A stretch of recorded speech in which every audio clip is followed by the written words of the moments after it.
தமிழ் மக்களுக்கு வணக்கம். தமிழ்நாட்டில் இன்றைக்கி என்ன நடந்துக்கிட்டு இருக்கு? போராட்டம் நடந்துக்கிட்டு இருக்கு. எதற்காக போராட்டம்? மக்களுடைய அடிப்படை பிரச்சனை குறித்து போராட்டமா? தமிழகத்தின் உரிமைகள் பறிக்கப்பட்டிருக்கின்றன என்பதற்காக போராட்டமா? காவிரிக்காக போராட்டமா? முல்லை பெரியாறில் அநீதி இழைக்கப்பட்டிருக்கு அப்படின்றதுக்காக போராட்டமா? நமக்கு வர வேண்டிய மத்திய தொகுப்பிலிருந்து நமக்கு வர வேண்டிய அந்த நிதி வரவில்லை என்பதற்காக போராட்டமா? இதையெல்லாம் இல்ல. தற்பொழுது தமிழகத்தில் நடந்து கொண்டிருக்கின்ற போராட்டம் என்ன தெரியுமா? திராவிட முன்னேற்ற கழகத்தினர் நடத்தி கொண்டிருக்கின்ற போராட்டம் காவல்துறையுடைய முழு அனுமதியுடன், அதுவும் திடீர் அனுமதியுடன். ஏன்னா காவல்துறை சட்டப்படி ஒரு போராட்டத்திற்கு அனுமதி அளிப்பதற்கு ஒரு வழிமுறை இருக்கு. அந்த வழிமுறை என்ன சொல்லுது? போலீஸ் ஆக்ட் என்ன சொல்லுது? 5 நாட்களுக்கு முன்னர் நீங்கள் விண்ணப்பிக்க வேண்டும். விண்ணப்பித்ததுக்கு அப்புறம் காவல்துறை ஆணையரோ சம்பந்தப்பட்ட காவல்துறை அதிகாரியோ அதை பரிசீலனை செய்வார்கள். அதை பரிசீலனை செய்து அதற்கு பின் அந்த அனுமதி வழங்கலாமா வேண்டாமா என்று முடிவெடுக்கப்படும். இப்படித்தான் எல்லா கட்சிக்கும் காலங்காலமாக நடந்து கொண்டிருக்கிறது. ஆனால் மாறாக நேத்தி நடந்த ஒரு டிராமா, சட்டமன்றத்தில் நடந்த ஒரு டிராமாவுக்கு இவர்கள் ஆளுநருக்கு எதிராக போராட்டமா. இந்த காமெடியை மக்கள் நம்புவார்கள் எதிர்பார்த்து இவங்க வெக்கமே இல்லாம போய் நிக்கிறாங்க பாருங்க, கொடியை தூக்கிக்கிட்டு. வேற யார்? நம்ம திமுக தான். எங்கேயாவது இந்த காமெடியை பார்த்திருக்கீங்களா? ஆளுங்கட்சி போராட்டம் நடத்துகிறது. ஆளுங்கட்சி எதற்காக போராட்டம் நடத்துகிறது? நான் மேலே ஏற்கனவே சொன்ன இந்த விஷயங்களுக்காக போராட்டம் நடத்துகிறதுன்றா இல்லை. உப்பு சப்பு இல்லாத ஒரு மேட்டர். என்னது? ஆளுநர் வந்தார், உரை படிக்க ஆரம்பிக்க வேண்டும். அதற்கு முன்னர் தமிழ்த்தாய் வாழ்த்து ஒலிக்கப்பட்டது. ஆளுநர் தேசிய கீதம் ஒலிக்கவில்லை, அதனால் நான் அங்கிருந்து வெளியேறுகிறேன் என்று வெளியேறினார். 3 நிமிடத்தில் இந்த சம்பவம் முடிவுக்கு வந்தது. வரலாற்று சிறப்புமிக்க இடமாக கருதப்படுகின்ற தமிழக சட்டப்பேரவையில் காலம் காலமாக 1991 இருக்கக்கூடிய ஒரு வழக்கம்தான். என்னது? ஆளுநர் உரை வாசிக்க துவங்குறதுக்கு முன்னால் தமிழ்த்தாய் வாழ்த்து பாடப்படும். ஆளுநர் உரையை வாசித்து முடித்த பின்னர் தேசிய கீதம் பாடப்படும். இதுதான் 91 இதை யார் புகுத்தியது? தமிழ்த்தாய் வாழ்த்து என்பது பாடப்படும் என்பதனை யார் புகுத்தியது என்றால், செல்வி ஜெயலலிதா அவர்கள் முதல் முறையாக முதலமைச்சராக பதவி ஏற்றுக்கொண்ட பின்னர் 1991 ஜூலை மாதம் இந்த வழக்கத்தை கொண்டு வராங்க. இவர்கள் தமிழ் பற்று என்று பேசிக்கொள்ளக்கூடிய கருணாநிதி கொண்டு வந்ததா என்றால் இல்லை. இதைத்தான் நான் ஏற்கனவே கேள்வி கேட்டிருந்தேன். என்ன தெரியுமா? 3 முறை முதலமைச்சராக இருந்தார் கருணாநிதி. எப்போ?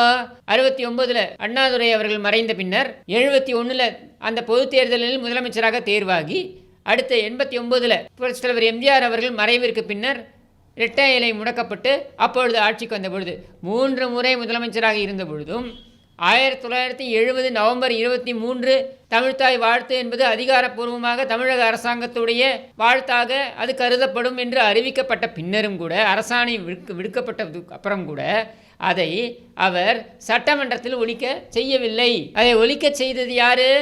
செல்வி ஜெயலலிதா அவர்கள் 91 தான் அதை செய்கிறார். அப்போதுதான் ஒரு வழிமுறை வகுக்கப்படுகிறது. என்ன? உரைக்கு முன்னால தமிழ்த்தாய் வாழ்த்தும், உரை முடிந்த பின்னர் நாட்டுப்பண், அதாவது தேசிய கீதம் ஒலிக்கப்படும் என்று. இப்போ 1922 வரைக்கும் இது பிரச்சனை இல்லை. ஆனால் தற்பொழுது இருக்கக்கூடிய ஆளுநர் வந்ததுக்கு அப்புறம் இது பிரச்சனையாகிறது. 1991 ஆரம்பித்து 2022 வரைக்கும் இது பிரச்சனை இல்லை. ஆனால் 2022க்கு அப்புறம் தற்பொழுதுள்ள ஆளுநர் இதை பிரச்சனையாக்குகிறார். நம்முடைய கேள்வி, 2017 2021 அதிமுக ஆட்சி காலத்தில் சட்டமன்றத்தில் இதே வழிமுறை தான் பின்பற்றப்பட்டது. அப்பொழுதும் மோடி ஆட்சி தான் அங்கே இருந்தது மத்தியில். அப்பொழுது மோடி அரசாங்கம் நியமித்த ஆளுநர் பன்வாரிலால் புரோஹித், அதற்கு முன்னர் வித்யாசாகர் ராவ், இவர்கள் எல்லோரும் தான் இங்கே ஆளுநர்களாக இருந்தார்கள். அப்பொழுதெல்லாம் பிரச்சனையை ஏற்படாமல் இப்பொழுது ஏன் ஏற்படுகிறது? அதே போல திமுகவிடம் நாம் கேட்கக்கூடியது, தமிழ்த்தாய் வாழ்த்து என்பதனை அறிமுகப்படுத்தியது சட்டமன்றத்தில், அது வழக்கமாக அறிமுகப்படுத்தியது செல்வி ஜெயலலிதா. என்னமோ நீங்கள் தான் தமிழ்த்தாய் வாழ்த்து என்பதனையே இங்கே புகுத்தியது போல ஏன் இந்த நாடகம்? அப்ப சொல்லி வைத்தார் போல இவர்கள் இருவரும் சேர்ந்து நடத்துகின்ற நாடகம் தான் இது. அதோடைய நீட்சி தான் இந்த போராட்டம் என்கிற பெயரில் இவர்கள் நடத்தக்கூடிய இன்னொரு நாடகம், உச்சபட்ச நாடகம். அந்த நாடகத்தில் பார்த்தீங்கன்னாக்கா அந்த போராட்டத்தில் கனிமொழி பேசுகிறார். என்ன பேசுகிறார்? இந்த நாட்டிலே ஒரு போர் மூண்ட போது இந்தியாவிலேயே அதிகமாக அந்த போருக்காக நிதி திரட்டி தந்தது கலைஞர் அவர்கள். நீங்க எங்க இருந்தீங்க?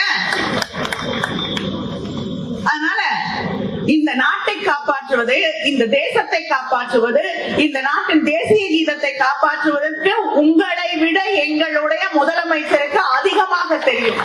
இன்னைக்கு இந்த நாட்டை காப்பாற்றுவதற்கு, இந்த நாட்டின் அரசியல் அமைப்பு சட்டத்தை காப்பாற்றுவதற்காக, இந்த நாட்டு மக்களை காப்பாற்றுவதற்காக ஒரு தேசிய தலைவராக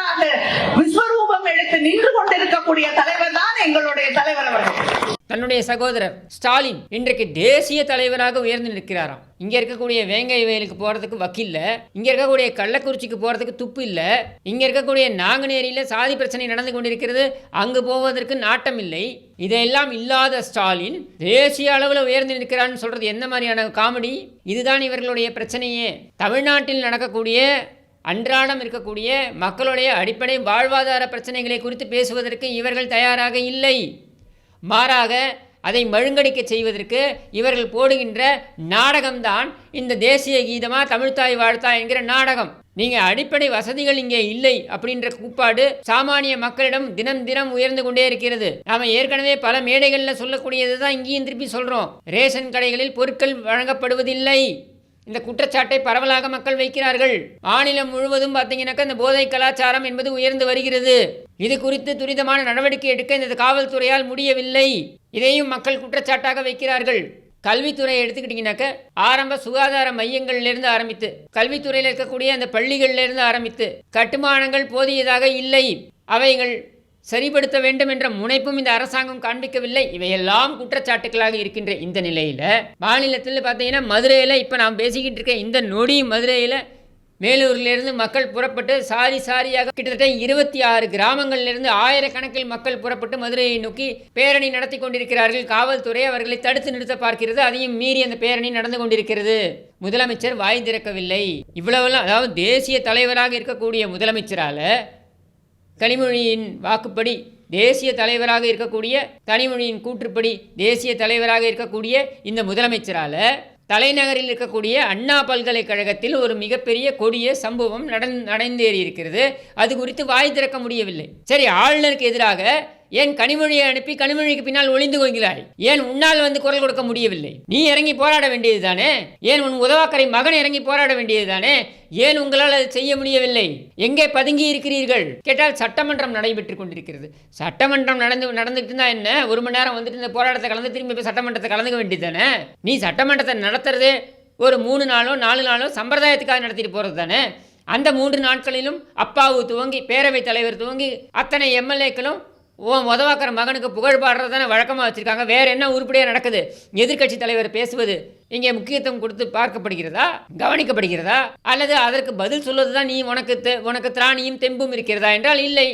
சட்டமன்றத்தில் துரைமுருகன் பின்னால் ஒளிந்து கொள்கிறாய், வெளியில் போராட்டம் என்ற பெயரில் கனிமொழி பின்னால் ஒளிந்து கொள்கிறாய். உனக்கு வெக்கமா இல்லை? இந்த கேள்வியை மக்கள் கேட்கிறார்கள். உன்னுடைய இந்த போராட்டத்தினால் ஏதாவது பைசாவுக்கு பிரயோஜனம் இருக்கா மக்களுக்கு? உன்னுடைய இந்த போராட்டத்தினால இடைஞ்சல்கள் தான். உன்னுடைய இந்த போராட்டத்தினால மக்களுடைய அடிப்படை பிரச்சனைகள் தீரப்போகிறதா? இது எதுவுமே கிடையாது. அப்படி இருக்கும் பொழுது இதே லாவணி கச்சேரியை நீங்களும் ஆளுநரும் எத்தனை நாள் நடத்தப் போகிறீர்கள்? இது சலிப்புடன் மக்கள் பார்க்கிறார்கள். ராஜ்பவனில் தேநீர் விருந்தாம், சட்டமன்றத்தில் முறைச்சி பார்த்துப்பானுங்களாம். ஆனால் ராஜ்பவனில் போய் தேநீர் விருந்து 2 பேரும் பக்கத்தில் உட்காந்து குடிச்சுப்பானுங்களாம். யாரடா ஏமாத்துறீங்க? இதில் பார்த்தீங்கன்னாக்க கூட்டணி கட்சிகள் எல்லாம் நாங்கள் ஆளுநரின் தேநீர் விருந்தை புறக்கணிக்கிறோம். கூட்டணி கட்சிகள் புறக்கணிக்கலாம், ஆனால் நாங்கள் அரசாங்கத்தில் இருக்கின்ற காரணத்தினால் நாங்கள் போய் தேநீர் உறிஞ்சுவோம். சரி, அதையே 2022 நீ பண்ணலை, அப்போ ஏன் புறக்கணிச்சேன்னா அது வேறு அரசியல், இது வேறு அரசியல், அது வேறு சூழல், இது வேறு சூழல். இப்படியெல்லாம் சப்பை கட்டுவதற்கும், இப்படியெல்லாம் துதிபாடுவதற்கும், இப்படியெல்லாம் முட்டு கொடுப்பதற்கும் இந்த மீடியா மாஃபியா, அது கூட இந்த ஆர்எஸ் பாரதி போன்ற கேவல பிறவிகள், இவர்கள் எல்லோரும் கிளம்பி வந்து விடுவார்கள். அப்போது ஒட்டுமொத்தமாக இவர்களுக்கு மக்கள் மீது எந்த அக்கறையும் இல்லை, ஒரு துளி அக்கறையும் இல்லை என்பது தெளிவாகிறது. அப்போ இது ஒரு ஆட்சியும் கிடையாது, இது ஒரு நிர்வாகமும் கிடையாது. ஒரு பொம்மை முதலமைச்சர், அதற்கு ஒரு துணைக்கு ஒரு பொம்மை, இதற்கு முட்டு கொடுப்பதற்கு இவர்கள் எல்லோரும் இருக்கிறார்கள். இதுதான் தமிழகத்தின் இன்றைய நிலை. இந்த நிலை நமக்கு தேவையா என்பதுதான் கேள்வி. இதுவா நமது பிரதான பிரச்சனை? அல்லது நம்ம பிரச்சனைகளுக்கெல்லாம் இவர்கள் முக்கியத்துவம் தான் கொடுக்கிறார்களா?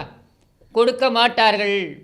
ஆனால் ஒவ்வொரு நிகழ்ச்சிக்கும் சென்று 1.5 ஆண்டுகள் இருக்க தேர்தலுக்கு என்கிற நிலையிலும் கூட இவர்கள் ஒவ்வொரு நிகழ்ச்சியாக சென்று 200 ஜெயிச்சிருவோம், 200 ஜெயிச்சிரும் என்று கூவிக்கொண்டிருப்பார்கள். இதற்கு நாம் துணை போக போகிறோமா? இவர்கள் இந்த ஆட்டம் போடுவதற்கு நாம் முடிவு கட்டாமல் இருக்க போகிறோமா? சத்தியமாக இல்லை. அப்போது இது முடிவுக்கு வர வேண்டிய தருணம் நெருங்கி கொண்டிருக்கிறது. இன்னிலேருந்து கவுண்ட் பண்ணிக்கிட்டே இருங்க. நான் சிறையில் இருக்கும்பொழுது எனக்கு பக்கத்தில் இருக்கக்கூடிய ஒரு நபர், பாவம் ஒரு பேராசிரியர், ஒரு பொய் வழக்கில் அவரும் கைது செய்யப்பட்டிருந்தார். அவர் மீது குண்டஸ் போடப்பட்டிருந்தது. அவர் மிகுந்த வருத்தத்தில் இருந்தார். நைட்லாம் தூங்க மாட்டார், புலம்பிக்கிட்டே இருப்பார். அப்போ அவர்கிட்ட சொன்னேன், ஐயா கவலைப்படாதீங்க, இது எல்லாமே முடிவுக்கு வரும். இது எதுவுமே நிரந்தரம் கிடையாது. 6 மாதங்கள் தான் இவர்கள் குண்ட சட்டத்தில், இங்கே 1 வருடத்திற்கு குண்ட சட்டத்தில் வைத்தாலும் 6 மாதங்களில் நமக்கு விடிவு பிறக்கும். நீதிமன்றத்தில் இது நிராகரிக்கப்படும். அந்த 6 மாதத்தை எப்படி போக்குறது அப்படின்னா, ஒவ்வொரு நாளும் கேலண்டரில் அந்த ஒரு தேதியை நான் அப்படியே அழிச்சிட்டே வருவேன். அவர்கிட்ட போய் சொல்லுவேன், இதை பாருங்கள், இன்னும் 169 நாட்கள் தான், இன்னும் 168 நாட்கள் தான், இப்படின்னு 20 நாட்கள் வரைக்கும் சொல்லிகிட்டே வந்தேன். அவருக்கு அந்த அளவுக்கு ஒரு ஒரு மிகப்பெரிய ஒரு ஆறுதல். என்னென்னா, நாம் உண்மையான விடுதலையை நோக்கி பயணிக்கப் போகிறோம் அப்படின்ற ஒரு ஆறுதல் அவருக்கு இருந்தது. அதை மாதிரி தான் நான் இப்போ சொல்கிறேன். இந்த ஆட்சியை கேலண்டரில் ஒவ்வொரு நாளும் இவர்கள் கழிக்கப் போகின்ற இன்னும் ஒரு 13 மாதங்கள் இவர்களால் ஆட்டம் போட முடியும். அந்த 13 மாதங்களை நாம் கேலண்டரில் ஒவ்வொரு நாளாக ஸ்ட்ரைக் பண்ணிகிட்டே வருவோம். இந்த ஒவ்வொரு நாளும் இவர்களுடைய அவலத்தை, இவர்களுடைய ஆட்சியின் அவலத்தை மக்கள் மத்தியில், நாம் அனைவருக்கும் மத்தியில் ஒவ்வொரு முறை கிடைக்கும் பொழுதும் அதை பரப்பிக்கொண்டே வருவோம். கண்டிப்பாக இது முடிவுக்கு வருகிறது. அதுவும் இது முடிவுக்கு வரும்பொழுது இவர்கள் வேரோடும் வேரடி மண்ணோடும் இந்த சட்டமன்றத்திலிருந்து அகற்றப்படுவார்கள். இவர்கள் எதிர்க்கட்சி வரிசையில் இல்லாத ஒரு சூழல் ஏற்படும். இதை நான் சொல்லிக்கொண்டே இருக்கிறேன், அழுத்தம் திருத்தமாக சொல்லிக்கொண்டே இருக்கிறேன். இது நடக்கப் போவது உண்மை உண்மை உண்மை. அதற்காக காத்திருப்போம். ஆனால் இவர்களுடைய இந்த சேட்டைகளை எல்லாம் மனதில் ஆழமாக பதிந்து வைத்திருப்போம் என்று கூறி விடைபெறுகிறேன். நன்றி, வணக்கம்.